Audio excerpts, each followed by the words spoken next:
आचार्य श्री 5 दिन पूरे हुए हैं और कृष्ण के विभिन्न स्वरूपों पर आपकी अमृतवाणी सुनने का हमें अवसर मिला। कृष्ण की लक्ष्मी, कृष्ण की बांसुरी, कृष्ण की राधा, कृष्ण का रास और वहां से लेकर सुदर्शन चक्र तक हमें बहुत कुछ जानने का मौका मिला। आज एक नया स्वरूप कृष्ण का आपकी वाणी से, आपके मुख से सुनने के लिए हम सब उत्सुक हैं और अब हम चाहेंगे कि आप कृष्ण से संबंधित उनकी साधना, कृष्ण से संबंधित उनका दर्शन, कृष्ण से संबंधित उपासना पर अपने विचार हमारे सामने प्रस्तुत करें ताकि हम कृष्ण के दूसरे स्वरूप को भी जान सकें। और आप सबके लिए एक और सूचना देना आवश्यक है कि सबसे बड़ा अगर कोई ग्रंथ जिसके द्वारा कि एक जीवन को एक नई दिशा मिलती है, एक नया मार्ग मिलता है, एक नया संकेत मिलता है, वो है गीता। उस संबंध में आचार्य श्री का ये मंतव्य है कि बंबई में 1 महीने तक गीता के विस्तार से और उसके प्रत्येक पहलू पर वहां पर इस पर चर्चा की जाएगी और एक बहुत अनूठी चीज आप लोगों को उपलब्ध हो सकेगी। ऐसी दशा में मैं तो यही कहूंगा कि जैसा कि कहा गया है कि जब कृष्ण ने अपनी गीता पूरी की तो बाद में अर्जुन को भी कृष्ण की संज्ञा दे दी गई थी और जिन व्यास ने इस गीता को लिखा उन्हें भी बाद में जाकर कृष्ण की संज्ञा दे दी गई। संयोग की बात यह है कि आचार्य श्री रजनीश जी, यह देखा जाए तो कृष्ण शब्द को हम अगर केवल विशेषण के रूप में लें तो बाद में चंद्र बाकी रह जाता है और रजनीश जी का अर्थ भी आप ले लीजिए तो वो भी चंद्र होता है। तो ऐसा लगता है कि हम सब कृष्णमय बन गए हैं। और ये भी आचार्य जी से मैं कहूंगा कि कृष्ण ने तो केवल एक अर्जुन का मोह भंग किया था, यहाँ पर हम सब अर्जुन बैठे हुए हैं और सब मोह से ग्रसित हैं। उन सब का मोह भंग करने के लिए यदि कोई अधिकारी व्यक्ति है तो वो चंद्र स्वरूप आचार्य श्री ही है। अब आचार्य श्री कृष्ण संबंधित साधना, उपासना, जीवन दर्शन पर प्रकाश डालेंगे। इसी संदर्भ में मेरी क्वेश्चन है, आपके आगे के वक्तव्य के अनुसार गत 5 दिनों में आपने मक्खन चोर और रासलीला करते हुए कृष्ण को शायद फैले हुए विराट जीवन की पूर्णता का या योग की पूर्णता का अंग बताया। यदि सूक्ष्मता से आपकी दृष्टि को समझे और यह कहे कि रासलीला आदि जीवन के तथ्य है, यानी जीवन के फैक्ट्स, और कृष्ण के और गीता के कृष्ण अथवा कृष्ण की गीता जीवन का निचोड़ है, जीवन का सार है, क्योंकि आपने ही कहा कि गीता प्रमाण है कृष्ण का। ऐसा नहीं कहा कि रासलीला है प्रमाण कृष्ण का। आपने कहा कि महावीर और बुद्ध एक आयामी, 1 डायमेंशनल है और इसीलिए शायद पूर्ण नहीं है। और यह भी आपने ही कहा है कि महावीर 6ठे और 7वें शरीर को पाकर योग की पूर्णता को पाए हैं। तो क्या जीवन में रासलीला हुई, तो कुछ उल्टा सुल्टा करना पड़ा, इसीलिए कृष्ण पूर्ण ठहरे कि गीता जैसे ग्रंथों को देने की चेतना पाई इसीलिए पूर्ण हुए? क्या ऐसा नहीं समझा जाए कि रासलीला तक का जीवन तो बहुत से लोग पाए हैं, आज भी हम जैसे सामान्य आदमी पाते हैं। जीवन की गहरी ऊंचाई, न्यूनतम फिक्स तो महावीर और कृष्ण ही पा सकते हैं और इसीलिए ही वो पूर्ण कहे जाए। एक बात और भी है कि महावीर के जीवन में यह जीवन की पूर्णता न निकली, क्या 22 सीरीज तीर्थंकर भी उन पूर्णता को समाये नहीं चले? क्या उन सबको उन मल्टी आयामों का ख्याल भी नहीं आया था? जीवन की वृत्तियों की छानबीन करते हुए जैन आगम में मोहने कर्म की प्रकृति का सूक्ष्म विश्लेषण करते हुए सेक्स को नहीं छोड़ते हैं और यहाँ तक कि पुरुष और स्त्री की सेक्स प्रवृत्ति कैसे होती है, कितनी गहराई तक जाती है, उनका वर्णन है। श्रावकों को जो साधना में आगे जाना चाहते हैं उनको अप्राकृतिक मैथुन, देवांगना और सीरियल संबंधी मैथुन साधना में आगे बढ़ने के लिए वर्ज्य बताया है। तो उनका अर्जुन को उपदेश देते हुए कृष्ण ने संयमी शब्द का वर्ड इस्तेमाल किया। या निशा सर्वभूतानाम तस्याम जागृति संयमी। यदि हम दमन को न ले तो फिर संयम क्या अर्थ है? दमन को छोड़ दे तो साधना में संयम की क्या स्थिति है? शायद उपासना और साधना के क्रम में ये चीज मिले, इसलिए मैंने ये प्रश्न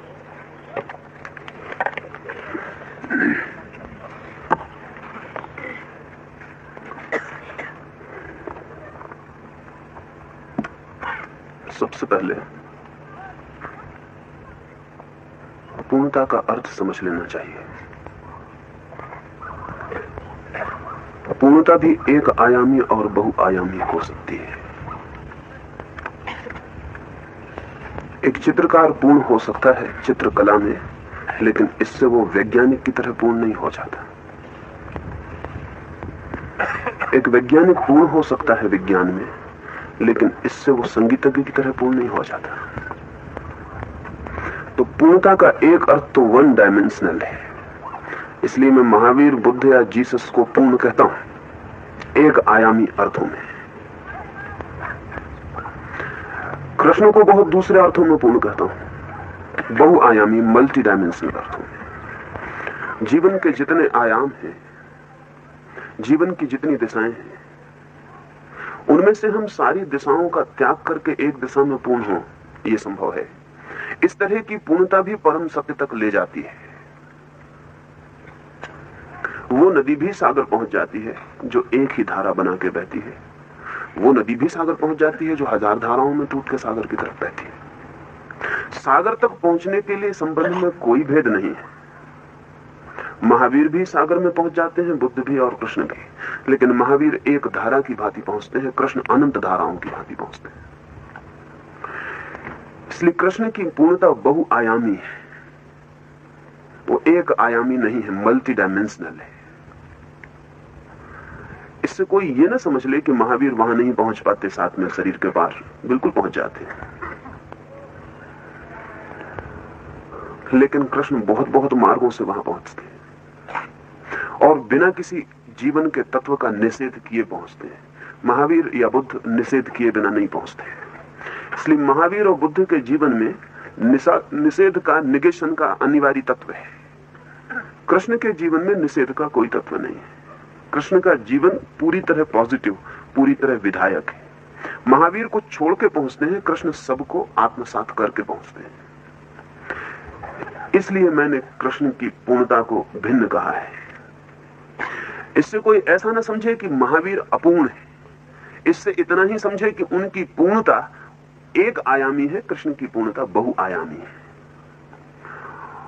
और भविष्य के मनुष्य के लिए एक आयामी पूर्णता का बहुत अर्थ नहीं होगा।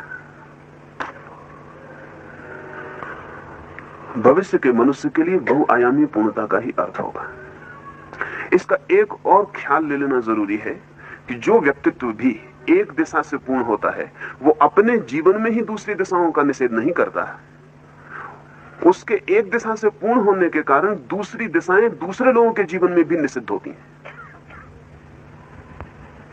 जो व्यक्ति अपने जीवन में सब दिशाओं से यात्रा करता है, उसके कारण विभिन्न दिशाओं से यात्रा करने वाले एक आयामी सब तरह के लोगों को सहारा मिलता है।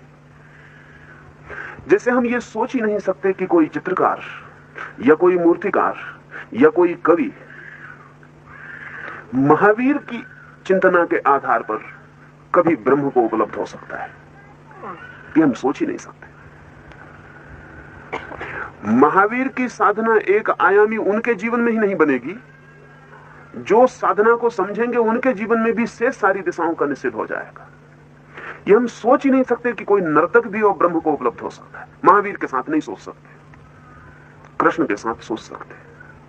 एक नर्तक भी और सारी दिशाओं को छोड़ दे और सिर्फ नाचता ही चला जाए और नृत्य में डूबता चला जाए, तो उस क्षण को उपलब्ध हो सकता है जिस क्षण को महावीर ध्यान से उपलब्ध होते हैं। यह कृष्ण के साथ संभव है। तो कृष्ण अपने जीवन से समस्त दिशाओं को भागवत स्वरूप प्रदान कर देते हैं। समस्त दिशाओं को, समस्त दिशाएं कृष्ण के साथ पवित्र हो जाती। महावीर के साथ सभी दिशाएं पवित्र नहीं होती। जिस दिशा से वे यात्रा करते हैं वही दिशा पवित्र होती है, और उसके पवित्र होने के कारण अनिवार्य रूप से शेष अपवित्र हो जाती है। शेष का गहरा कंडेमनेशन और निंदा अपने आप हो जाती है। ऐसा महावीर के साथ ही नहीं होता, बुद्ध के साथ भी होता है, क्राइस्ट के साथ भी होता है, मोहम्मद के साथ भी होता है, राम के साथ भी होता है, शंकर के साथ भी होता है। कृष्ण एकमात्र ऐसे व्यक्ति हैं जिसको हम कह सकें कि जिसने समस्त जीवन को, समस्त दिशाओं को पवित्रता प्रदान कर दी है, और किसी भी दिशा से गया हुआ व्यक्ति ब्रह्म तक पहुंच सकता है। इस अर्थों में वो मल्टी डायमेंशनल है, खुद के जीवन में ही नहीं, दूसरों के जीवन के लिए भी मल्टी डायमेंशनल है। बांसुरी बजा के भी कोई ब्रह्म को उपलब्ध हो सकता है, क्योंकि बांसुरी की भी अंतिम क्षण अवस्था समाधि की हो जाएगी। लेकिन महावीर या बुद्ध के साथ बांसुरी बजा के कोई ब्रह्म को उपलब्ध नहीं हो सकता।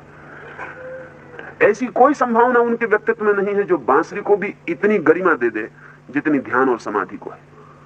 इसका कोई उपाय नहीं। मीरा उपलब्धि के मार्ग पर नहीं हो सकती महावीर के हिसाब से, राग के ही मार्ग पर है, और राग कभी भी परमात्मा तक नहीं पहुंचा सकता। महावीर की दृष्टि में वैराग्य ही पहुंचाएगा। कृष्ण के साथ वैरागी भी पहुंच जाता है, रागी भी पहुंच जाता है। इस अर्थों में मैंने कहा कि कृष्ण की पूर्णता का कोई मुकाबला नहीं है, कोई उपमा नहीं है। दूसरी बात पूछी गई है कि क्या 23 तीर्थंकर महावीर को भी छोड़ दें तो उनके पहले के 23 तीर्थंकर वो कोई भी पूर्णता को उपलब्ध नहीं हुए? वो सब पूर्णता को उपलब्ध हुए, लेकिन एक आयामी पूर्णता को ही उपलब्ध हुए। और एक आयामी पूर्णता के कारण ही जैन विचार बहुत व्यापक नहीं हो सका, हो नहीं सकता। महावीर को मरे 2500 वर्ष हो गए, आज भी जैनियों की संख्या 30-35 लाख से ज्यादा नहीं। थोड़ा सोचने जैसा है कि महावीर जैसी प्रतिभा का आदमी जिस विचार को मिला हो, अकेला नहीं, और पीछे 23 तीर्थंकरों का विराट दर्शन मिला हो, वो विचार 30-35 लाख लोगों तक पहुंचा। अगर महावीर के जमाने में 30-35 आदमी भी उनसे प्रभावित हो जाएं तो इतने बच्चे पैदा हो जाएंगे। कारण क्या है? कारण है वन डायमेंशनल है, बहुआयामी नहीं है, बहुत दिशाओं को स्पर्श नहीं करता, एक ही दिशा को स्पर्श करता है, इसलिए बहुत विभिन्न तरह के लोगों को प्रभावित नहीं कर सकता। बहुत विभिन्न तरह के लोग उस आयाम में अपने को मौजूद नहीं पा सकते। फिर बड़े मजे की बात यह है कि ये जो 35 लाख जैन हैं, अगर इनकी तरफ भी हम ध्यान दें तो हम बहुत हैरानी में पड़ जाएंगे। ये भी महावीर के साथ इनमें से अनेक लोग वैसा व्यवहार कर रहे हैं जैसा व्यवहार कृष्ण के साथ तो उचित है, महावीर के साथ अनुचित है। महावीर के सामने आरती लेके घुमा रहे हैं, कृष्ण के साथ चल सकता, महावीर के साथ नहीं चल सकता। महावीर की भी भक्ति चल रही। उसका मतलब यह है कि जैन घरों में जो पैदा हुए हैं उनका चित्त भी उस आयाम में नहीं बैठता है, वो बहुत थोड़े से लोगों का आयाम है। तो जैन घर में पैदा होने की वजह से आदमी जैन तो राह चला जाएगा, लेकिन वो उस सब को सम्मिलित कर लेगा जो कि महावीर के आयाम का नहीं है। भक्ति आ गई है जैन में, उपासना आ गई है, प्रार्थना आ गई है, पूजा आ गई है, इनका कोई संबंध महावीर से नहीं। ये सब महावीर के साथ अनाचार है। महावीर के व्यक्तित्व में इनके लिए कोई गुंजाइश नहीं। लेकिन वो जो जैन है उसके व्यक्तित्व की तकलीफ है, उसके व्यक्तित्व में इसके बिना तृप्ति नहीं है, तो वो महावीर के साथ ये सब जोड़े चला जा रहा है। इसलिए और दूसरी बात आपसे कहूं कि वन डायमेंशनल जितने भी व्यक्तित्व हैं इनके साथ निरंतर अनाचार होगा। सिर्फ मल्टी डायमेंशनल व्यक्ति के साथ अनाचार आप नहीं कर सकते, क्योंकि आप कुछ भी करें उसके लिए वो राजी हो सकता है। कृष्ण के साथ 1000 तरह के लोग राजी हो सकते हैं, महावीर के साथ सिर्फ एक पर्टिकुलर टाइप राजी हो सकता है। इस वजह से मैंने कहा कि वो जो 24 तीर्थंकर हैं वो सब एक रूप है, एक ही यात्रा पर है, उन सब की एक ही दिशा है, एक ही उनकी साधना है। ऐसा नहीं है कि वो नहीं पहुंच जाते हैं, ये मैं नहीं कह रहा हूं, वो बिल्कुल पहुंच जाते हैं। अंतिम क्षणों में ऐसा नहीं है कि जो कृष्ण को मिलता है वो उन्हें नहीं मिलता, वो उन्हें मिल जाता है। 1000 धाराओं में नदी बह के सागर पहुंचे कि एक धारा में पहुंचे, इससे क्या फर्क पड़ता है? सागर में पहुंच के तो सब बात समाप्त हो जाती है। लेकिन एक धारा और एक मार्ग पर बहने वाली नदी सारी पृथ्वी को नहीं घेर सकती, ये समझना चाहिए। 1000 धाराओं में बहने वाली नदी सारी पृथ्वी को भी घेर सकती है। एक धारा में बहने वाली नदी के तट पर जो वृक्ष हैं उनको पानी मिल सकता है, 1000 धाराओं में बहने वाली नदी 1000 मार्गों पर जो वृक्ष हैं उनके जड़ों को पानी दे पाती है। वो फर्क है, उस फर्क को इंकार नहीं किया जा सकता। उतने फर्क को ध्यान में रखना जरूरी है। बहुआयामी से मैंने इतना ही कहना चाहा है। तीसरी बात पूछी गई है कि दमन को छोड़ दे तो संयम का क्या अर्थ है? साधारणतः वैराग्य की भाषा में दमन का अर्थ, संयम का अर्थ दमन ही है। वैराग्य की भाषा में संयम का अर्थ दमन ही है। इसलिए जैन शरीर दमन शब्द का भी उपयोग करते हैं। शरीर को दबाना है, दमन करना है। लेकिन कृष्ण की भाषा में संयम का अर्थ दमन नहीं हो सकता, क्योंकि कृष्ण किस हिसाब से संयम का अर्थ दमन कर सकते हैं। कृष्ण की भाषा में संयम का अर्थ बिल्कुल और है। शब्द भी बड़ी दिक्कत देते हैं, क्योंकि शब्द तो एक ही होते हैं, चाहे कृष्ण के मुंह पर हो और चाहे महावीर के मुंह पर हो। संयम शब्द एक ही है, लेकिन अर्थ बिल्कुल भिन्न है, क्योंकि ओंठ भिन्न है और उनका प्रयोग करने वाला आदमी भिन्न है। और उसमें जो अर्थ है वो उस व्यक्तित्व से आता है। शब्द में जो अर्थ है वो डिक्शनरी से नहीं आता। डिक्शनरी से सिर्फ उनके लिए आता है जिनके पास कोई व्यक्तित्व नहीं है। जिनके पास व्यक्तित्व है उनके लिए शब्द का अर्थ भीतर से आता है। कृष्ण के ओंठ पर संयम का क्या अर्थ है, ये कृष्ण को समझे बिना नहीं कहा जा सकता। महावीर के ओंठ पर संयम का क्या अर्थ है, ये महावीर को समझे बिना नहीं कहा जा सकता। संयम का अर्थ महावीर से निकलेगा या कृष्ण से निकलेगा। अब कृष्ण को देखते हुए कहा जा सकता है कि संयम का अर्थ दमन नहीं हो सकता, क्योंकि अगर दुनिया में कोई भी अदमित अनसप्रेस्ड आदमी हुआ है तो वो कृष्ण। तो संयम का क्या अर्थ होगा? ऐसे मेरी भी समझ में संयम का बहुत गहरा अर्थ दमन नहीं है। संयम शब्द बहुत अद्भुत है। संयम का मेरे लिए अर्थ है संतुलन, बैलेंस। संयम का मेरे लिए अर्थ है न इस तरफ न उस तरफ, बीच में, मध्य में। त्यागी असंयमी है त्याग की तरफ, भोगी असंयमी है भोग की तरफ। भोगी एक छोर छू रहा है, त्यागी दूसरा छोर छू रहा है। ये दो एक्सट्रीम है। संयम का अर्थ है अनति, एक्सट्रीम नहीं, बीच में। कृष्ण के ओंठों पर संयम का अर्थ है मध्य में, न त्याग न भोग, या त्यागपूर्ण भोग या भोगपूर्ण त्याग। यही अर्थ हो सकता है संयम का कृष्ण के ओंठों पर। त्यागपूर्ण भोग या भोगपूर्ण त्याग, या न त्याग न भोग, संयम का ऐसा अर्थ होगा। जो कहीं भी झुकता नहीं अति पर, वो व्यक्तित्व संयमित है। एक आदमी धन के पीछे पागल है, बस इकट्ठा किया जाता है, तिजोरी भरे चला जाता है, ये असंयमी है। धन इसका साध्य हो गया, अति हो गई इसके जीवन की। एक दूसरा आदमी धन से पीठ करके भागता है, लौट के नहीं देता, भागते ही चला जाता है और सदा डरा हुआ है कि कहीं धन न मिल जाए। ये भी असंयमी है। इसके लिए धन का त्याग वैसे ही साध्य बन गया जैसे किसी के लिए धन का इकट्ठा करना साध्य था। संयमी कौन है? कृष्ण के अर्थों में जनक जैसा आदमी संयमी है। अनति संयम है, नॉन एक्सट्रीमिटी संयम है, मध्य में होना संयम है। भूखा मरना संयम नहीं है, ज्यादा खा लेना संयम नहीं है, सम्यक आहार संयम है। उपवास संयम नहीं है, भूख की तरफ असंयम है। ज्यादा खा लेना संयम नहीं है, भूख की तरफ असंयम है। सम्यक आहार, जितना जरूरी है बस उतना ही, न ज्यादा न कम, संयम है। कृष्ण के ओंठों पर संयम का अर्थ बैलेंस है, संतुलन है, संगीत है। जरा ही यहां वहां हटे कि कुआं और खाई है, और दो तरफ आदमी हट सकता है, राग की तरफ हट सकता है, विराग की तरफ हट सकता है। घड़ी का पेंडुलम हमने देखा है, वो बाएं से हटता तो सीधा दाएं जाता, बीच में रुकता नहीं, दाएं से हटता तो सीधा बाएं जाता, बीच में रुकता नहीं। और एक और बहुत मजे की बात है जो घड़ी के पेंडुलम से समझ लेनी चाहिए कि जब घड़ी का पेंडुलम बाएं तरफ जाता है तो हमें दिखता है बाएं तरफ जा रहा है, लेकिन बाएं तरफ जाते समय पूरी समय दाएं तरफ जाने का मोमेंटम इकट्ठा करता है। जब घड़ी का पेंडुलम बाईं तरफ जा रहा है तब वो दाएं तरफ जाने की शक्ति इकट्ठी कर रहा है।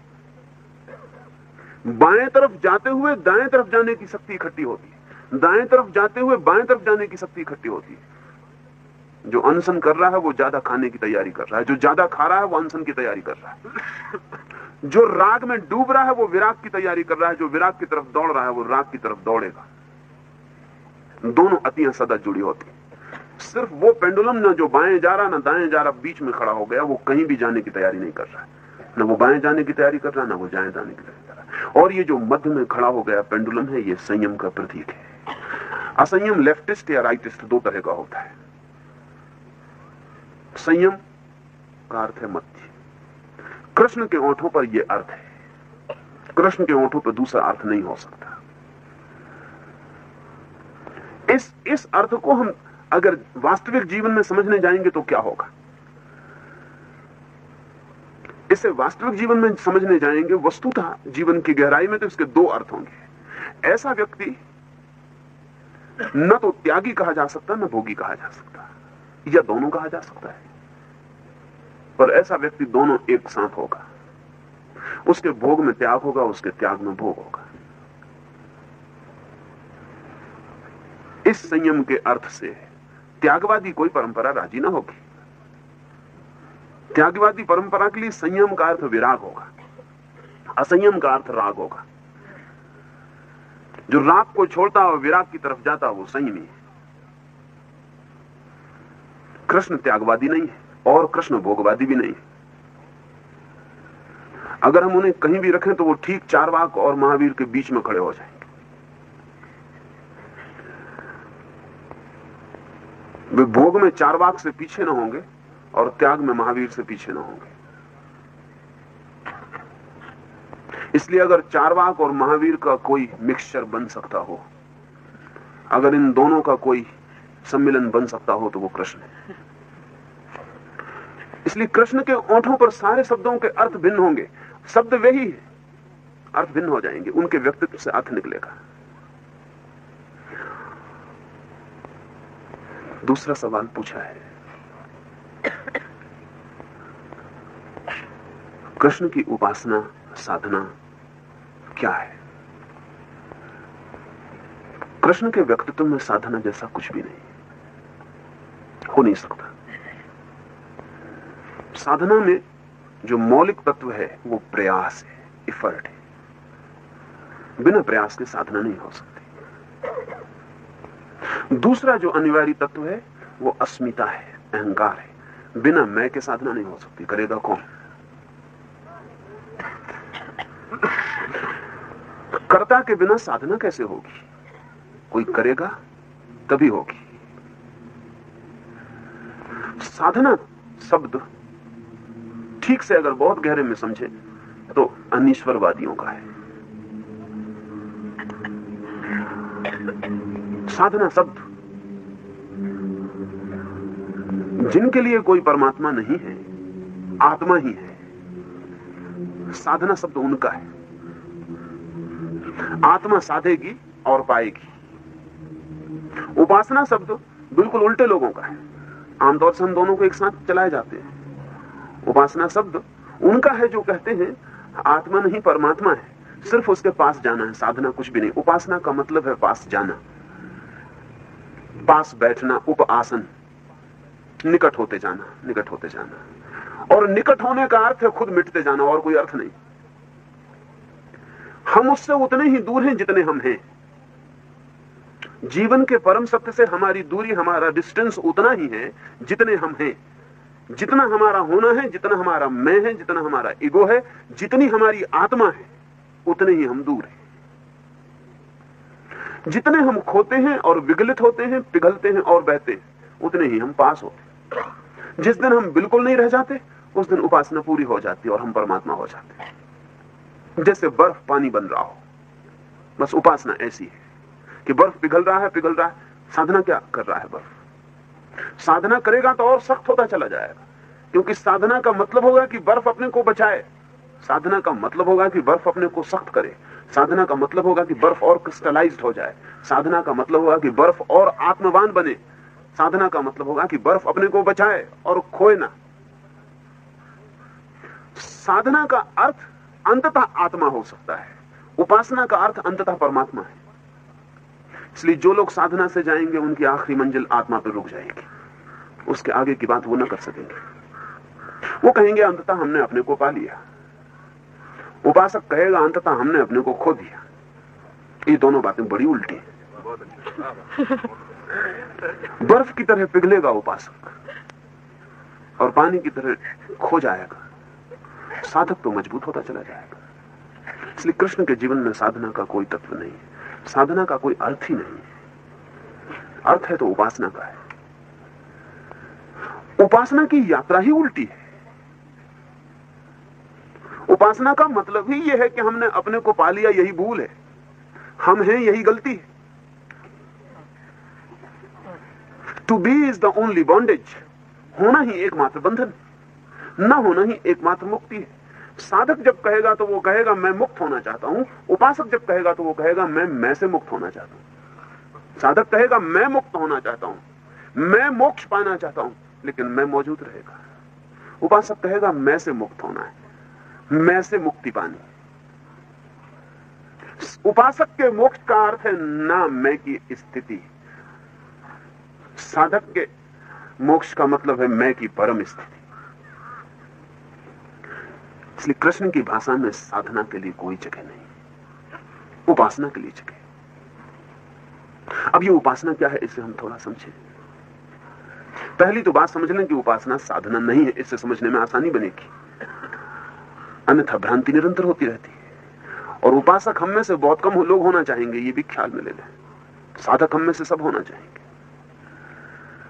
क्योंकि साधक में कुछ खोना नहीं है, पाना है। और उपासक में सिवाय खोने के कुछ भी नहीं है, पाना कुछ भी नहीं है, खोना ही पाना है बस। उपासक कौन होना चाहेगा? इसलिए कृष्ण को मानने वाले भी साधक हो जाते हैं। कृष्ण के मानने वाले भी साधना की भाषा बोलने लगते हैं, क्योंकि वो भीतर जो अहंकार है वो साधना की भाषा बुलवाता है। वो कहता है साधो, पाओ, पहुंचो।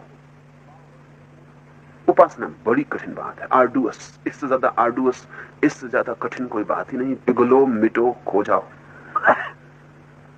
निश्चित ही हम पूछना चाहेंगे कि क्यों मिटे, मिट के क्या फायदा है? साधक कितनी ही ऊंची बात बोले, फायदे की बात नहीं सोचेगा। उसका मोक्ष भी उसका ही सुख है, उसकी मुक्ति भी उसकी ही मुक्ति है। इसलिए साधक बहुत गहरे अर्थों में स्वार्थी हो तो आश्चर्य नहीं। स्वार्थ से वो ऊपर कभी उठ भी नहीं पाएगा। उपासक स्वार्थ के ऊपर उठेगा, इसलिए उपासक परमार्थ की बात बोलेगा, वो परम अर्थ की बात बोलेगा, जहां स्व खो जाता है। इस उपासना का क्या अर्थ होगा और ये उपासना की क्या गति होगी और क्या यात्रा होगी, बड़ी कठिन होगी समझनी ये बात। इसलिए पहले ही आपको कह देता हूं कि साधना शब्द को बिल्कुल ही हटा दें, उसकी जगह ही नहीं है। फिर हम उपासना को समझने चले। जैसा मैंने कहा, उपासना का अर्थ है निकट आना, टू बी नियर। तो दूरी क्या है, डिस्टेंस क्या है? एक तो दूरी है जो हमें दिखाई पड़ती है, फिजिकल स्पेस है। आप वहां बैठे, मैं यहां हूं, हम दोनों के बीच एक फासला है, एक डिस्टेंस है।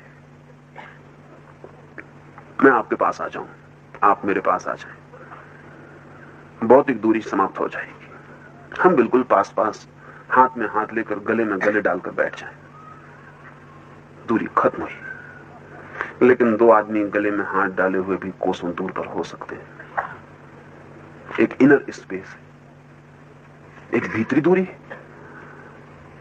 जिसका फिजिकल दूरी से कुछ भी संबंध नहीं है। और दो आदमी कोसों दूर होकर भी बड़े निकट हो सकते हैं, और दो आदमी गले में हाथ डाल के दूर हो सकते हैं। तो एक तो दूरी है जो हमसे बाहर है, और एक दूरी है जो मन की है और हमारे भीतर है। उपासना भीतर की दूरी को मिटाने की विधि है। लेकिन भक्त भी बाहर की दूरी मिटाने को आतुर रहता है।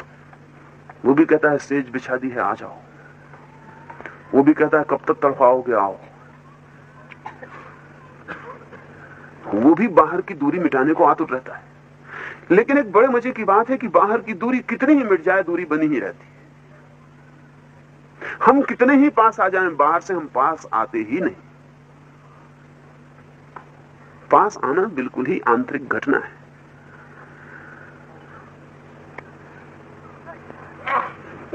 इसलिए उपासक उस परमात्मा के पास भी हो सकता है जो दिखाई ही नहीं पड़ता,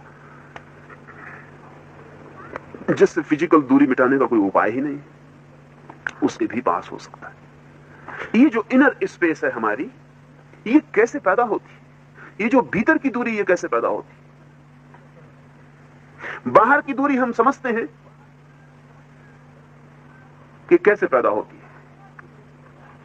अगर मैं आपसे दूर चलने लगूं, आपसे हटने लगूं, आपकी तरफ पींच कर लूं और भागने लगूं तो बाहर की दूरी पैदा हो जाती है।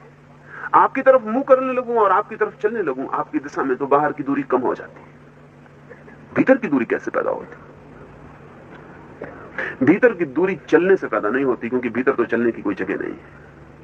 भीतर की दूरी होने से पैदा होती है। कितना सख्त मैं हूं उतनी ही भीतर की दूरी होती है, और कितना तरल मैं हूं उतनी ही भीतर की दूरी टूट जाती है। और अगर मैं बिल्कुल तरल हो जाऊं कि मैं भीतर कह सकूं कि मैं हूं ही नहीं, शून्य हो गया, तो भीतर की दूरी समाप्त हो जाती है।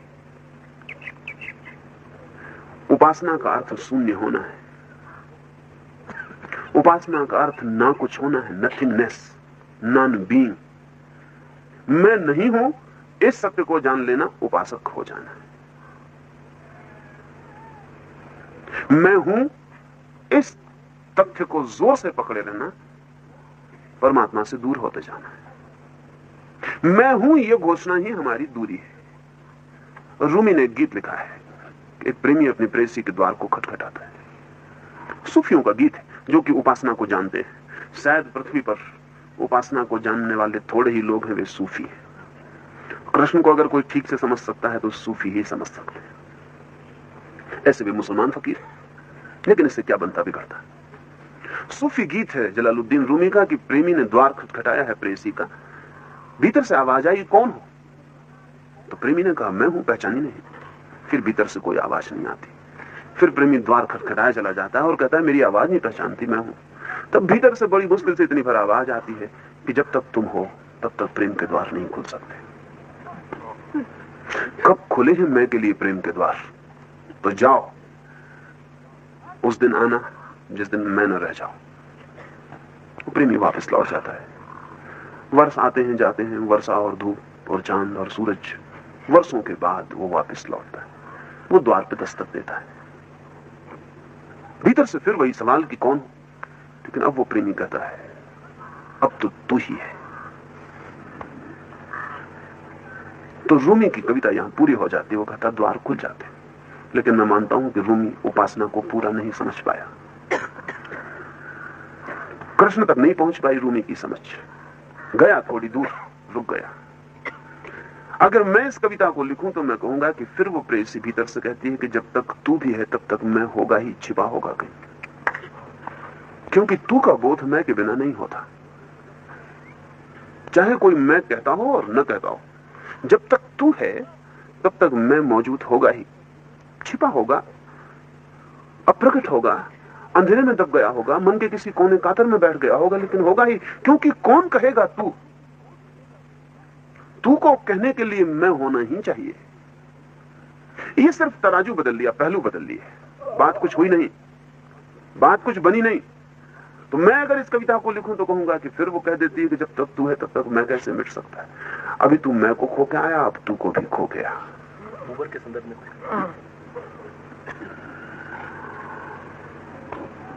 लेकिन जब मैं भी खो जाएगा और तू भी खो जाएगा तो क्या प्रेमी आएगा? तब मेरी कविता बड़ी मुश्किल में पड़ जाएगी। क्योंकि फिर वो आएगा कैसे? आएगा किसके पास? आएगा कहां से? आएगा कहां? नहीं, फिर वो आएगा ही नहीं।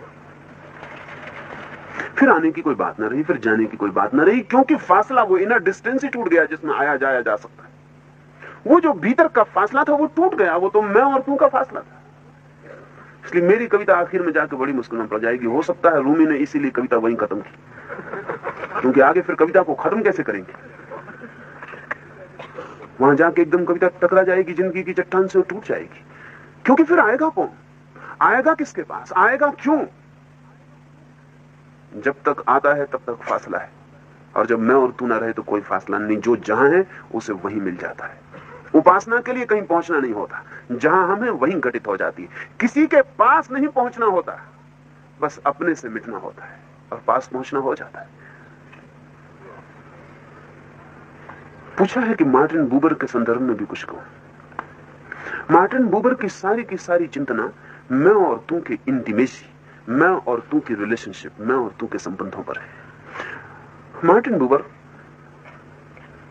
गहरे से गहरे लोगों में से एक है, लेकिन गहराई कितनी ही हो, वो उथलेपन का ही दूसरा छोर है। सच्ची गहराई तो बहुत गहरे में अभी नास्तिक है, क्योंकि अभी भी मैं और तू में जगत को बांट पाता है।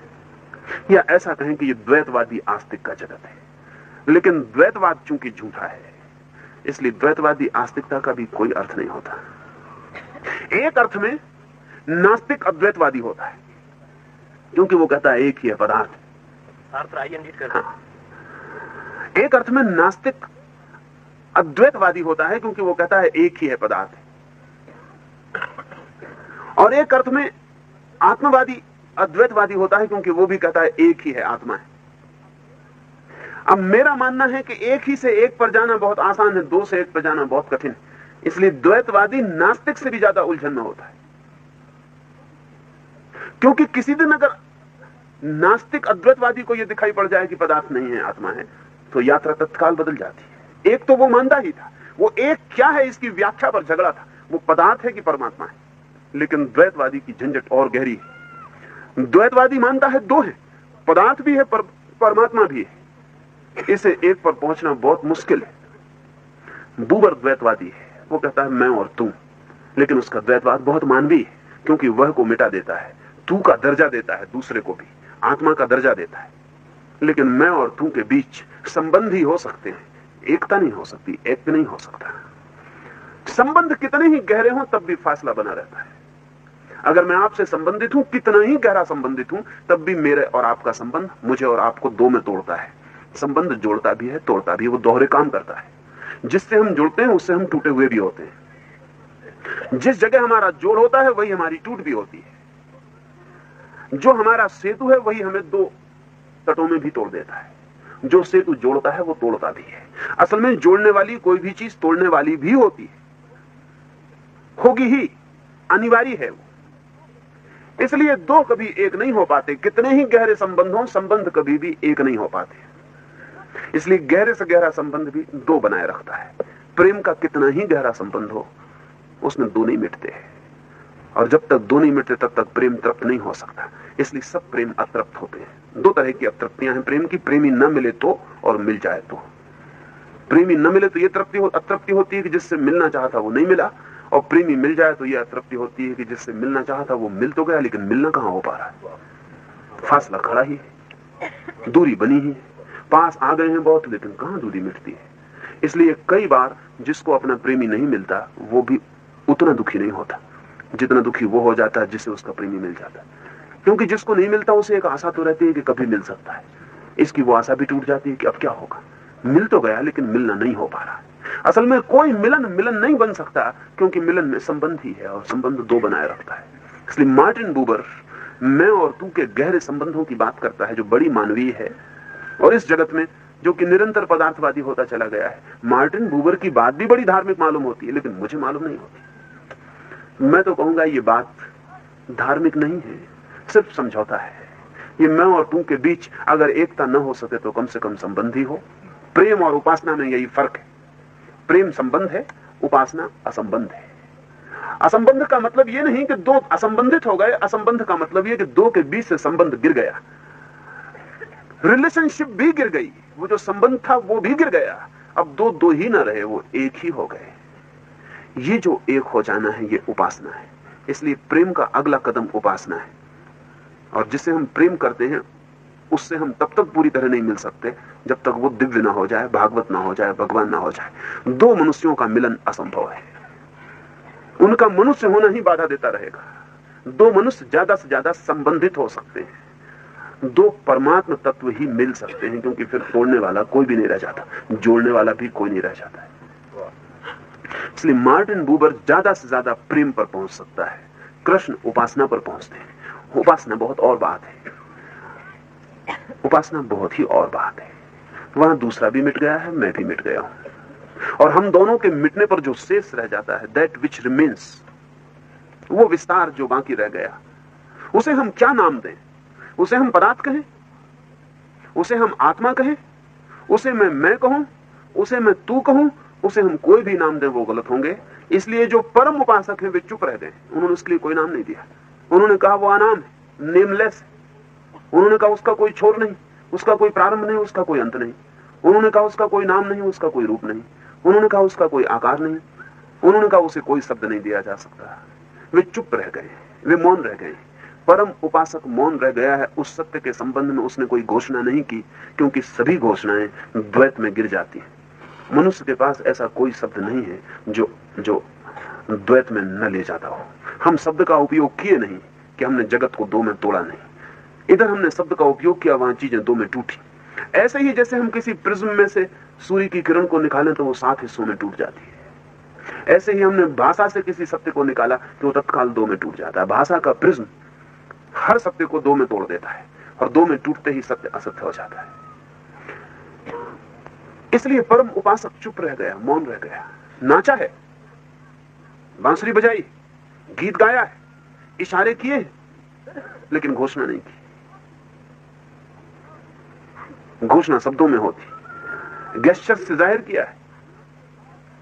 नाच के कहा है कि क्या है वो, हंस के कहा है कि क्या है वो, चुप रह के कहा है कि क्या है वो, हाथ के इशारे उठा दिए हैं आकाश की तरफ और कहा है कि क्या है वो, लेकिन चुप रह गया है।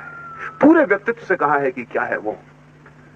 गदर के वक्त में एक सन्यासी को एक अंग्रेज सैनिक ने छाती में संगीन मार दी। निकलता था सन्यासी, मौन था वर्षों से, 30 वर्ष से बोला नहीं था। और जिस दिन मौन लिया था, उस दिन किसी ने पूछा था कि क्यों मौन लेते हो, तो उसने कहा था जो बोला जा सकता है वो बोलने योग्य नहीं है, और जो बोलने योग्य है वो बोला नहीं जा सकता, तो सिवाय मौन के और मैं क्या करूं। तो 30 वर्ष से वो मौन था। गदर चल रही थी, बगावत चल रही थी, अंग्रेज संकित थे। नग्न वो सन्यासी रात के अंधेरे में उनके कैंप के पास से गुजरता था। उन्होंने उसे पकड़ लिया, समझा कि कोई जासूस होगा, कोई डिटेक्टिव होगा। पूछा उससे कौन हो, अगर वो कुछ उत्तर भी दे देता तो भी शायद वे समझ जाते, लेकिन वो चुप रहा, हंसता रहा। जब वे पूछते कौन हो तो वो हंसता, तब तो पक्का हो गया कि वो जासूस है और बोलने की भी तैयारी नहीं दिखाता। तब उन्होंने उसकी छाती में संगीन भोंक दी। 30 वर्ष से जो मौन था वो मरते वक्त हंसा और उसने एक शब्द कहा। मरते वक्त उसने उपनिषद का एक महावाक्य कहा, तत्वमसि श्वेत केतु। उस संगीन भोंकने वाले सैनिक से उसने कहा कि तू भी वही है जो मैं हूं, और तू पूछता है कि तू कौन है।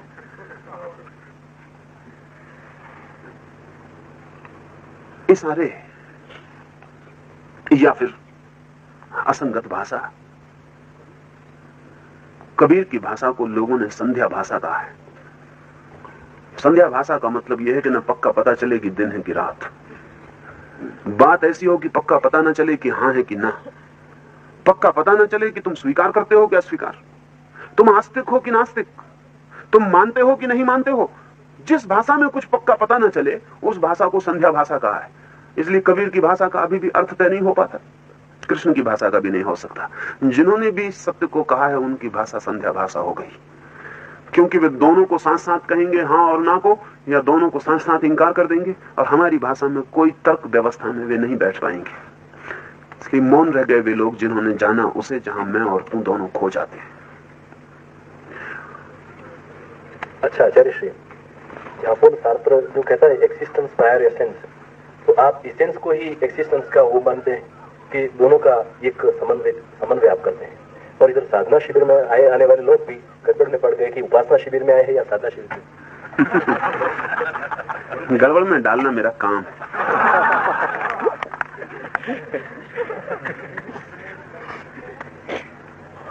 साधना और उपासना के बीच का फासला गिर जाए तो शिविर का मतलब समझ में आ गया।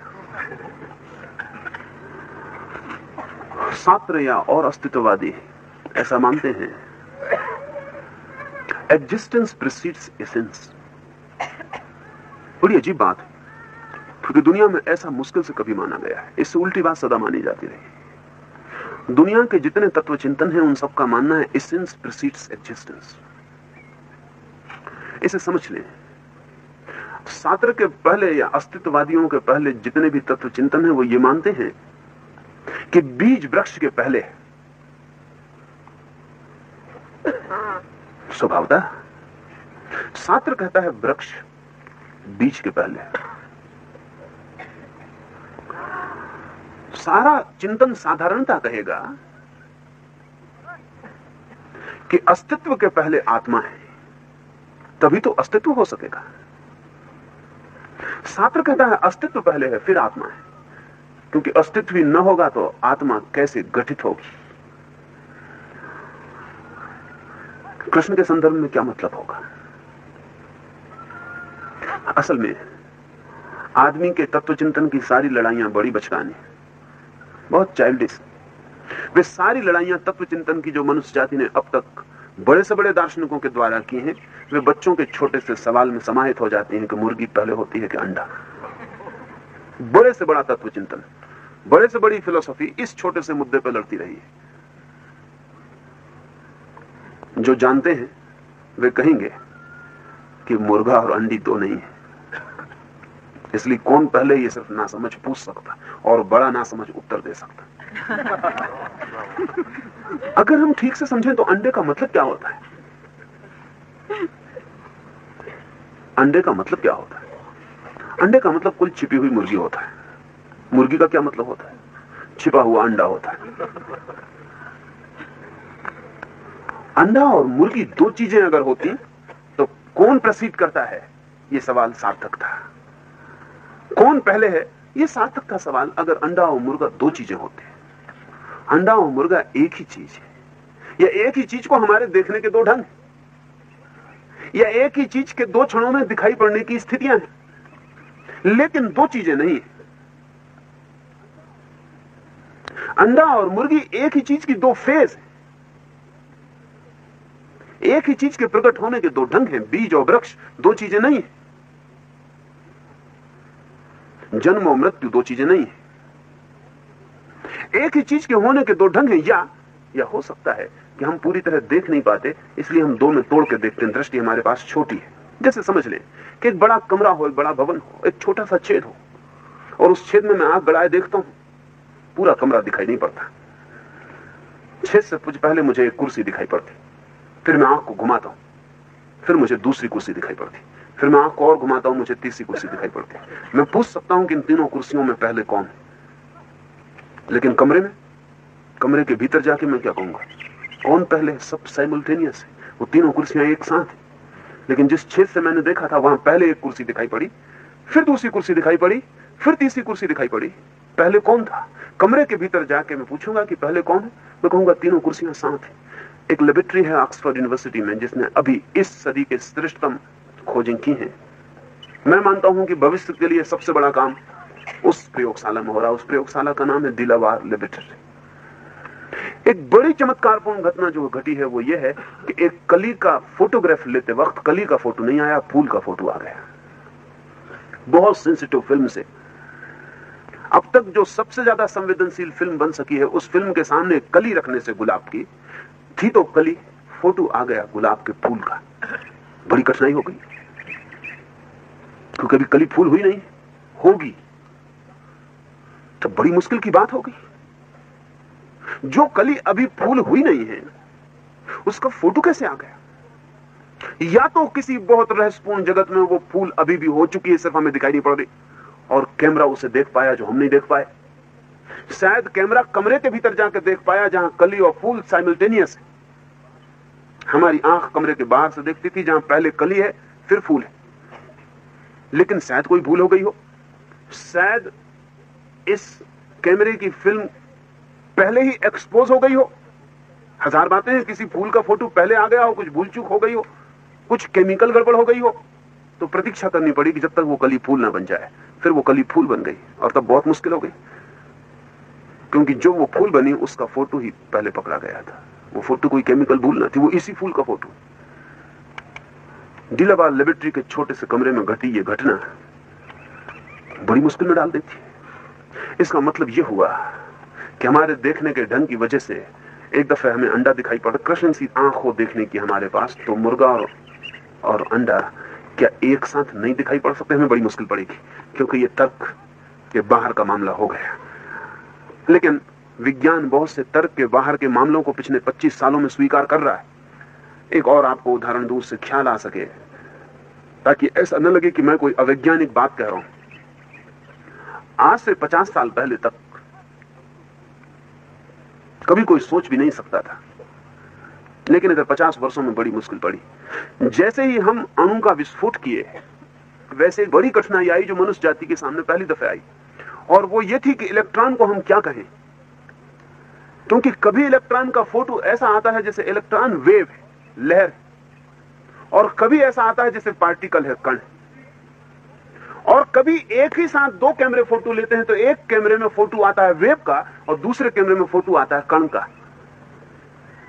अब कण और लहर में बड़ा फर्क है। इसको क्या कहें? इसको लहर कहें। अगर लहर कहते हैं तो ये कण नहीं हो सकता, अगर कण कहते हैं तो ये लहर नहीं हो सकता।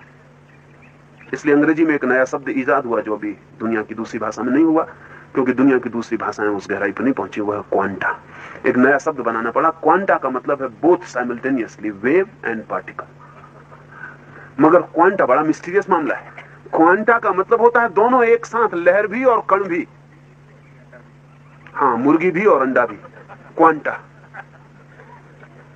तो शास्त्र से मैं राजी नहीं हूं, न शास्त्र के विरोधियों से राजी हूं, जो कहते हैं कि अस्तित्व पहले फिर आत्मा, जो कहते हैं आत्मा पहले फिर अस्तित्व, इसे मैं राजी हूं। मेरा मानना है अस्तित्व और आत्मा एक ही सत्य को देखने के दो ढंग। हमारी कमजोर नजर की वजह से हम दो में तोड़ के देखते हैं। अस्तित्व ही आत्मा है। Essence is existence, existence is essence. अस्तित्व आत्मा है, आत्मा अस्तित्व है, ये दो चीजें नहीं है। इसलिए जब हम कहते हैं कि आत्मा का अस्तित्व है तो हम गलत भाषा का उपयोग करते हैं। जब हम कहते हैं परमात्मा का अस्तित्व है तब भी हम गलत भाषा का उपयोग करते हैं, क्योंकि परमात्मा का अस्तित्व है इसका मतलब यह हुआ कि परमात्मा कुछ है और उसका अस्तित्व है। नहीं समझे तो हम कहेंगे परमात्मा अस्तित्व है, परमात्मा का अस्तित्व है। गलत है। फूल का अस्तित्व है, क्योंकि कल फूल का अस्तित्व नहीं भी हो जाएगा, लेकिन परमात्मा का अस्तित्व कब नहीं होगा? जो कभी अनस्तित्व में नहीं जा सकता उसका अस्तित्व नहीं कहा जा सकता। हम कह सकते हैं कि मेरा अस्तित्व है, क्योंकि कल मेरा अस्तित्व नहीं होगा, लेकिन परमात्मा का अस्तित्व ऐसा नहीं कह सकते, क्योंकि ऐसा कभी भी नहीं होगा जब उसका अस्तित्व ना हो। इसलिए परमात्मा का अस्तित्व है, ये भाषा की भूल है। गॉड एग्जिस्ट, ये गलत बात।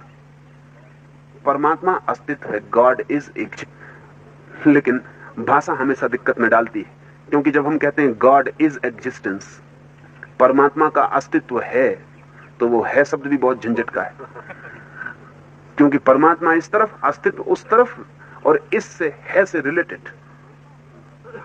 इधर परमात्मा, उधर अस्तित्व और है से जुड़ा हुआ। इसलिए फिर इसमें एक शब्द और गिराना पड़ेगा। गॉड इज एग्जिस्टेंस ऐसा न कह के कहना पड़ेगा गॉड मीन्स इजनेस। जुड़ा नहीं, अर्थ करना पड़ेगा। परमात्मा है शब्द भी पुनरुक्ति है। इतना भी हम कहें कि ईश्वर है तो पुनरुक्ति है, क्योंकि है का मतलब भी ईश्वर होता है और ईश्वर का अर्थ भी है होता है। जो है उसका नाम ईश्वर है। इसलिए कठिनाई है बड़ी भाषा की, और जैसे उसमें भीतर प्रवेश करते हैं, इसलिए जो जानता है वो कहता है छोड़ो झंझट, चुप रह जाओ। कौन कहे कि ईश्वर है? जो कहे वो अलग हो जाए। किसको कहो कि ईश्वर है? जिसको कहो वो ऑब्जेक्ट बन जाए। तो चुप ही रह जाओ। एक ज़ैन फकीर के पास कोई गया और उससे पूछता ईश्वर के संबंध में कुछ कहो, तो वो हंसता है, डोलता है, कुछ कहो। तो वो फकीर कहता है मैं कहता हूं लेकिन तुम सुनते नहीं। उस आदमी ने कहा कि गजब की बातें कर रहे हैं, खुद पागल हो, मुझको भी पागल बनाते हो, एक शब्द तुम बोले नहीं। तो उस फकीर ने कहा अगर मैं बोलूंगा तो गलती हो जाएगी, अगर नहीं बोलने से नहीं समझ सकते हो तो जाओ वहां समझो जहां बोल के समझाया जा रहा। लेकिन बोल के समझाने से परम तत्व में गलती हो ही जाएगी। इसलिए हम बोल सकते हैं आखिरी क्षण तक, लेकिन बिल्कुल आखिरी क्षण पर बोलना रुक जाएगा, उसके बाद चुप रह जाना पड़ेगा। विटगेंस्टीन ने अपने सारे जीवन के बाद एक that which cannot be said must not be said, जो नहीं कहा जा सकता उसे कहना ही नहीं चाहिए, लेकिन इतना तो कहना ही पड़ता है। अब विटगेंस्टीन मर गया, नहीं तो उससे मैं कहता इतना तो कहना ही पड़ता है कि जो नहीं कहा जा सकता उसे नहीं कहना चाहिए। और इससे क्या फर्क पड़ता है कि कितना कहते हैं, कुछ तो कहना ही पड़ता है। हाँ, उसने कहा है कि लैंग्वेज में ही सब कुछ कहा जाएगा, जो कुछ कहा जाएगा वो उसने ही कहा है। हाँ, उस इन्वेस्टिगेशन में नहीं किया बात की। हाँ, उसने पहली किताब में कहा है, पहली किताब में टेक्टिटस में उसने ये बात कही है कि जो है एक गूंगा हाथ उठा के कह देता है पानी पीना है, तो वो भी भाषा है, गूंगे की भाषा है। इसलिए हम तो कहते रहे हैं कि परमात्मा जो है वो गूंगे का गुड़ है, लेकिन उसका मतलब ये है कि गूंगे की भाषा में कहना पड़ेगा। लेकिन कहेंगे जो भी हम किसी भी ढंग से नाच के कहें, मौन रह के कहें, तो भी हम कह रहे हैं। और इसलिए जो है वो हमारे सब कहने के पार छूट जाएगा। इसलिए लाओ से ने विटगेनस्टीन से बहुत गहरी बात कही। लाओ से ने कहा, सत्य कहा कि असत्य हो जाता है, बस इतना ही कहा जा सकता है। इसलिए जो जानते हैं वे चुप रह जाते हैं।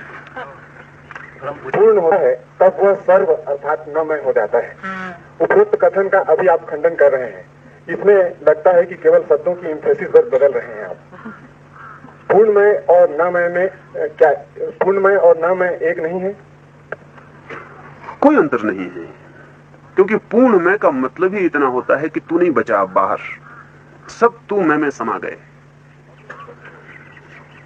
और जब सब तू मैं में समा जाएंगे तो इसको मैं कहने का कोई अर्थ नहीं रह जाता। इससे उल्टा भी कह सकते हैं कि हमारा मैं तू में समा गया। लेकिन दोनों एक ही बात को कहने के दो ढंग हैं। मैं पूर्ण हो जाए तो शून्य हो जाता है, मैं शून्य हो जाए तो पूर्ण हो जाता है। कहां से हम कहते हैं इससे बहुत फर्क नहीं पड़ता। परम सत्य को अगर हम हां कहें तो भी ठीक है, ना कहें तो भी ठीक है, क्योंकि परम सत्य के संबंध में हां के भीतर ना सम्मिलित होगी और ना के भीतर हां सम्मिलित होगा। इसलिए परम सत्य के संबंध में हम कुछ ना भी कहें तो भी ठीक है, और बहुत कुछ कहें, कहते रहें अनंत काल तक तो भी पूरा नहीं होता, और चुप रह जाएं और कुछ ना कहें तो भी पूरा हो जाता है।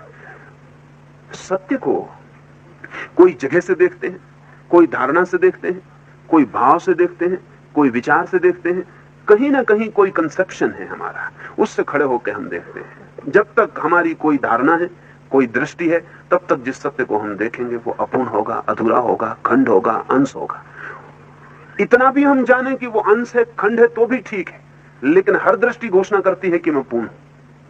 और जब दृष्टि घोषणा करती है कि मैं पूर्ण हूं, और जब दृष्टि कहती है कि मैं दर्शन हूं, तब बड़ी भ्रांति खड़ी हो जाती है। दृष्टि इतना ही कहे कि मैं दृष्टि हूं, तब कोई खतरा नहीं होगा। उस दर्शन को कहने के दो ढंग हो सकते हैं, दो ही ढंग हमारे पास है, निषेध के या विधेय के। या तो हम निषेध का उपयोग करें जैसा बुद्ध ने उपयोग किया और कहा कि निर्वाण है, शून्य है, या जैसा शंकर ने उपयोग किया, कहा कि ब्रह्म है, पूर्ण है। और मजा यह है कि शंकर और बुद्ध दोनों विपरीत मालूम पड़ते हैं और दोनों बिल्कुल एक बात कहे चले जाते हैं। दोनों एक ही बात कहते हैं, सिर्फ उनके भाषा का मोह भिन्न है। शंकर विधायक शब्द को पसंद करते हैं, वो कहते हैं ब्रह्म है। बुद्ध नकारात्मक शब्द को पसंद करते हैं, वो कहते हैं शून्य। अगर मुझसे पूछें कि मैं क्या कहूं तो मैं आचार्य जी, आपने ये तो स्वीकारा कि पूर्णमय और नमय में कोई फर्क नहीं है, लेकिन इससे पहले आपने अपनी चर्चा में ये कह चुके हैं कि साधना पूर्णमय की दिशा में ले जाता है और उपासना नमय की दिशा में ले जाती है। और आपने साधना और उपासना में बहुत फर्क किया, लेकिन बाद में आप दोनों को एक मान रहे हैं। नहीं, मैंने ये नहीं कहा कि साधना पूर्णमय की दिशा में ले जाती है, मैंने कहा साधना मैं की दिशा में ले जाती है। अगर साधना पूर्णमय की दिशा में ले जाए तो फिर उपासना में कोई फर्क नहीं, लेकिन साधना नहीं ले जा पाती, और इसलिए साधक को एक दिन ही पड़ेगी। इसमें एक साधना करके वो मैं को पाएगा, आत्मा को पाएगा, उसे अंत में आत्मा को भी खोने की छलांग लगानी पड़ेगी। और अगर वो नहीं लगाता तो एक कदम तक रह जाएगा। उपासक जो छलांग पहले ही दिन लगा लेता है, वो साधक को अंतिम दिन लगाना पड़ेगी। वो मैंने पीछे बात की, साधक साधना प्रयास एक जगह ले जाएंगे जहां मैं बच जाऊंगा, सब खो जाएगा। अब इस मैं को भी खोना पड़ेगा। उपासक पहले ही कर लेना उचित है। इतनी देर तक इस झंझट को ढोना उचित नहीं है। जिस बोझ को फेंक ही देना हो और पहाड़ के अंतिम शिखर पर जहां जाके सब बोझ छोड़ देना हो, इसको इतनी पहाड़ी तक कंधे पर ढोने का भी कोई प्रयोजन नहीं। उपासक ये कहता है कि तुम पहाड़ के नीचे ही कंधे का बोझ रख दो, क्योंकि आखिरी शिखर पर पहुंचने के पहले ये बोझ छोड़ना पड़ेगा। उस ऊंचाई पर ये बोझ नहीं ले जाया जा सकता।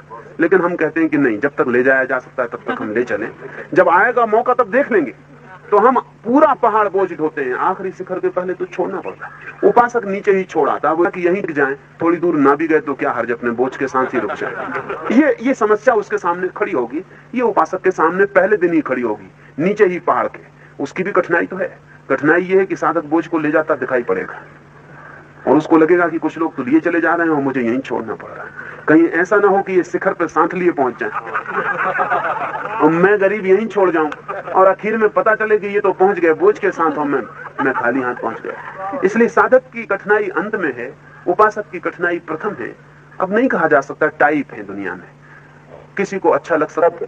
ध्यान और साधना ही है, तो कृपया मुझे बताएं कि ध्यान व उपासना में क्या फर्क है, और आपके धर्म चक्र प्रवर्तन का केंद्रीय सूत्र ध्यान और साधना है कि उपासना है? मेरे लिए कोई फर्क नहीं है, मेरे लिए कोई भी फर्क नहीं है, मेरे लिए शब्दों से कोई भी फर्क नहीं पड़ता। सत्य का सवाल है।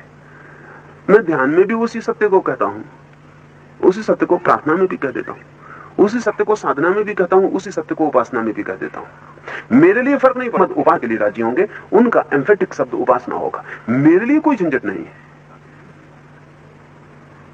मेरे लिए कोई कठिनाई नहीं है। इसलिए बहुत बार ऐसा लगेगा कि कल मैंने जो कहा आज उससे उल्टा कर रहा हूं। मैं बिल्कुल मजे से कह सकता हूं, मुझे कोई अंतर नहीं पड़ता।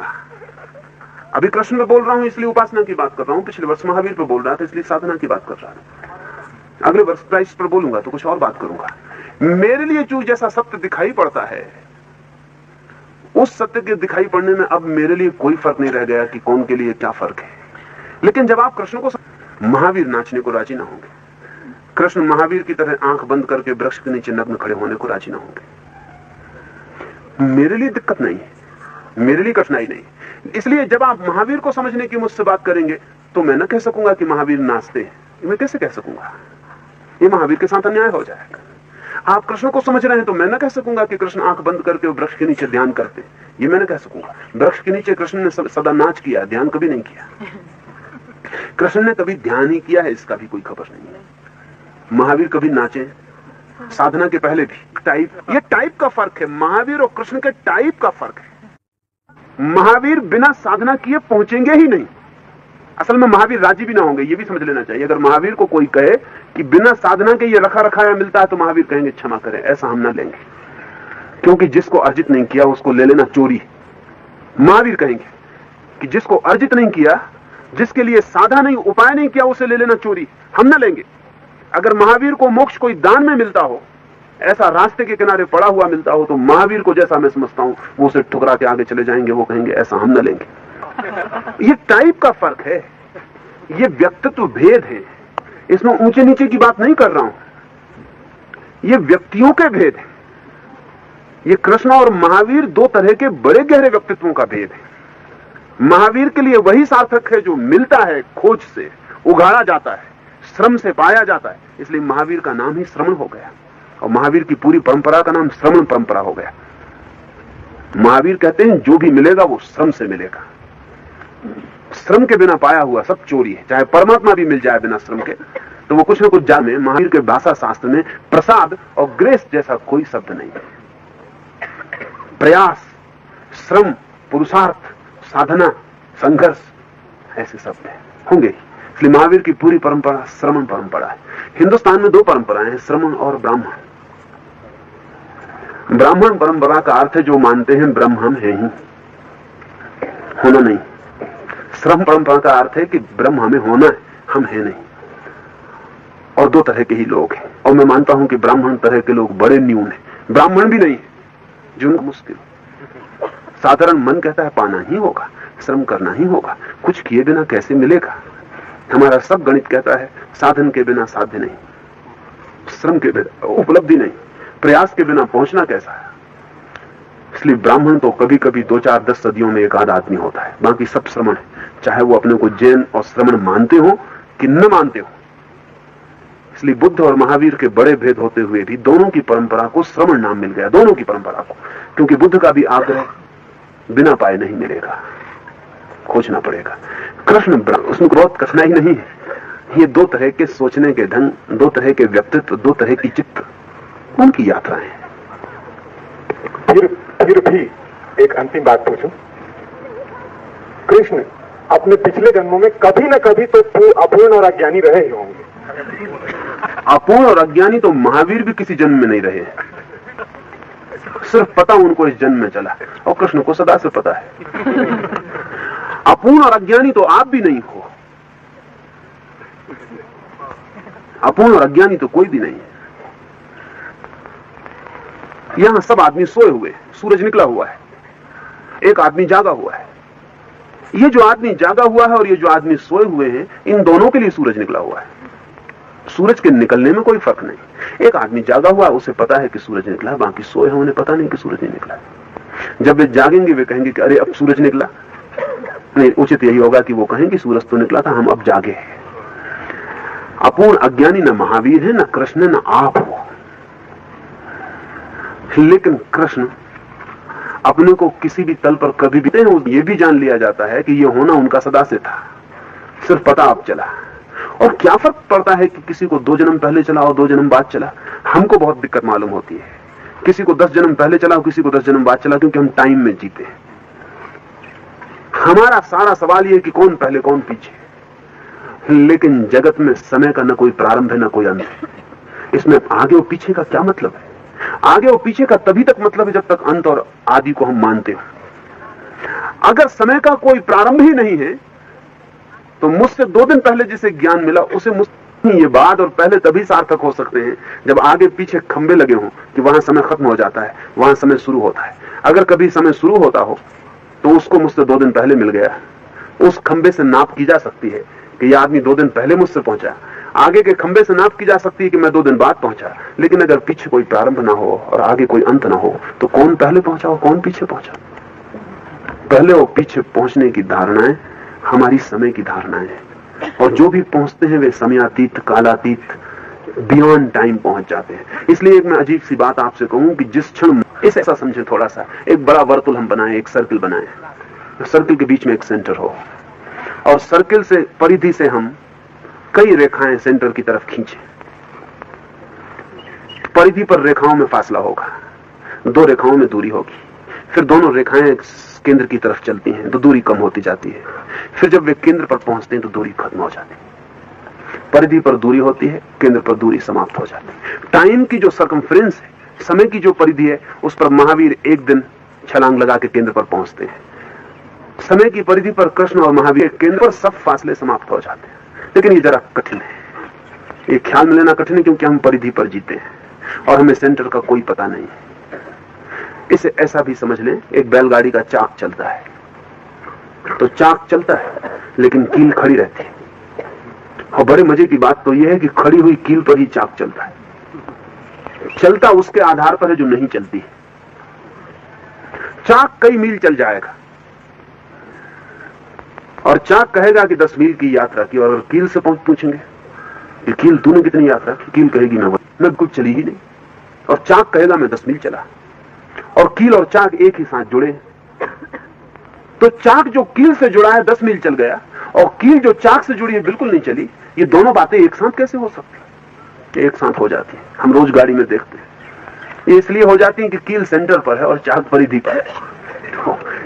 कील सेंटर पर है और चाक परिधि पर है। परिधि पर इतिहास है, समय, और कील पर सत्य है, ब्रह्म है। महावीर और कृष्ण एक ही क्षण वहां पहुंचते हैं, और जब वे वहां पहुंचते हैं तो ऐसा पता नहीं चलता कि कौन पहले पहुंचा और कौन पीछे पहुंचा। तो कल और थोड़ी बात करेंगे, कुछ और पहलुओं से तो ख्याल में आ सकता है। आचार्य जी, मुझे एक प्रार्थना करनी है। वो प्रार्थना ये है कि समय बहुत कम बचा है, इसलिए आप सायंकाल स्वतंत्र प्रवचन दें। प्रश्नोत्तर केवल प्रातः काल हो उस प्रवचन पर। 5 भागों में आप गीता में जो कुछ भी हमारे लिए उपादेय और हितकर माने वो 5 प्रवचनों में बांटकर आप स्वतंत्र दे दें। प्रातः काल उसी प्रवचन पर प्रश्नोत्तर का अवकाश नहीं, वो ठीक नहीं पड़ेगा। मुझे जो कहना है वो मैं कह लूंगा, उसकी फिक्र ही ना करें। आप क्या पूछते हैं इससे बहुत फर्क नहीं पड़ता। मुझे क्या कहना है मैं वही कहता हूँ, कोई फर्क नहीं।